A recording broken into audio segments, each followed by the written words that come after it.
the hell is a bomber jacket? Well, this is mine. I wear it almost every single day. This one's from the 1960s. It's got that crazy orange lining, that crazy cropped, boxy fit that everyone is obsessed with, these weird curved arms, and I want to talk about why it's so special, where it comes from, why it's like this, and what sets it apart from vintage as a whole. First developed in 1949 for the US Air Force pilots, these jackets were made to be lightweight, warm, and non-bulky. They were made by Dobbs Industries. You may not have heard of Dobbs Industries, but you've definitely heard of who they became, Alpha Industries. Before this, pilots were rocking those heavy leather shearling jackets. Think of those big, chunky collars. With the rise of jet aircraft, cockpits became smaller and a lot more enclosed, and in turn a lot warmer. Pilots still needed something that kept them toasty, but they also needed something that allowed them to move around in these small spaces. Enter the MA-1. There are 5 things that I look for when I'm looking for an MA-1. The first one is the shell. This is nylon. This isn't nylon that people think of nowadays. Think of Porter's nylon or Prada's nylon today. It's a fantastic, durable material, and that's what these jackets were made out of. In the 50s and 60s, they are some of the best versions of nylon that's ever been made. Nylon's light and it's flexible, and it doesn't restrict your movement, but it's also water resistant and extremely tough and durable. The second thing is this crazy bright orange lining. This is called Rescue Orange.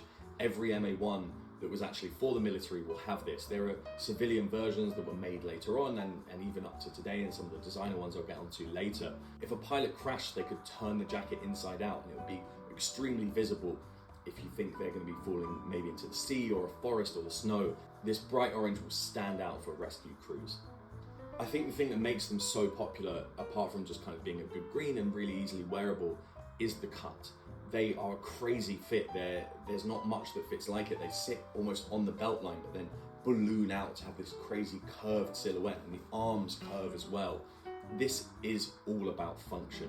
They have that crop length so pilots can sit comfortably. I'm sat in my chair now and it's still just going to my waistline. I'm not sitting on it. It's not restricting my movement at all.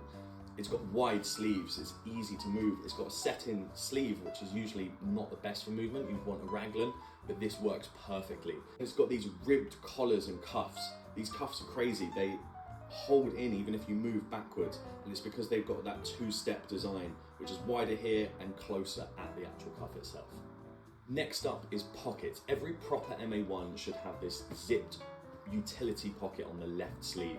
It was originally used for pilots to store their pens in the top, and then maps or any sort of notes they needed for navigation in here. Now, AirPods, receipts, cigarettes, that sort of thing. You've then got 2 slanted pockets on the front here without pocket flaps. They've got snapped closures, and then you have mirroring ones on the inside that are straight.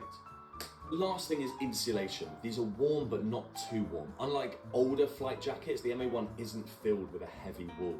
It uses a polyfill insulation. It's warm but it's not bulky. It makes it perfect for pilots flying at mid-level altitudes. It keeps you warm, but it allows you to not overheat. It stays lightweight and it's flexible, and it doesn't absorb moisture like the wool did. I think this is something that makes MA-1 so great for modern day, is they work in so many different climates. You can wear them in autumn, you can layer them up in the winter, they're a perfect outer layer, but you can also rock them with just a t-shirt on kind of a chilly summer night. This is my other favorite version of a bomber jacket. This is my MA-2. This one's from maybe the late 70s, early 80s. This has the same features. It's got that utility pocket on the sleeve. Unfortunately, the tab has come off the zip. It doesn't have that rescue orange lining. It's got, what the fuck is the word? A quilted black lining, but it's got the same cuffs, it's got the same waistband, a nice chunky zip, and it's got this collar around the side, which I really, really like. And then the pockets have pocket flaps in there, these big, deep, D-shaped pockets. This one has a crazy venting on the back, which is fantastic. Again, it's all about movement. So this is an updated version of the MA-1, but it's slightly different and it's definitely not as heavy. So we've talked about what this jacket is and why people refer to the MA-1 as a bomber jacket. We've talked about where it comes from, why it's the shape it is, why it looks the way it is, why it's this color. But how did a military flight jacket that has such a purpose on function over form become one of the biggest streetwear icons? Well, after the Korean and Vietnam Wars, loads of these jackets hit army surplus stores and they were really, really cheap. By the 70s and the 80s, different subcultures started to adopt them.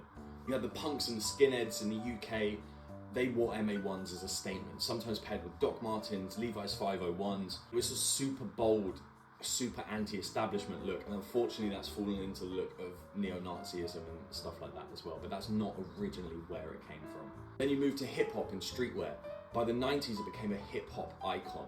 Thanks to brands like Averex, people in the Wu-Tang Clan and Nas were rocking oversized bombers. Even today it's still a staple in that scene and in the streetwear as a whole. In Japan and up to the modern day, in the streetwear revolution that happened in Harajuku, you had brands like A Bathing Ape and Undercover making their own versions of the MA-1. Nowadays the MA-1 is absolutely everywhere. You've got luxury brands, you've got high street brands, you can find them in thrift stores or charity shops in the UK. Brands like Raf Simons and Rick Owens have all got their take on an MA-1. If you want to get something really original but you don't want to go vintage, brands like Buzz Rickson from Japan will make a perfect reproduction. It's a little bit pricey, but you cannot beat it. For me, the OG is always best. Going for a 60s, maybe early 70s version of an MA-1, if you can find a Dobbs or like a early Alpha Industries one, that is the gold standard. Next time you see one of these jackets, remember it's not just a bomber. It's history, it's rebellion, it's street culture. All of this is stitched in to something that was only meant to be worn by pilots.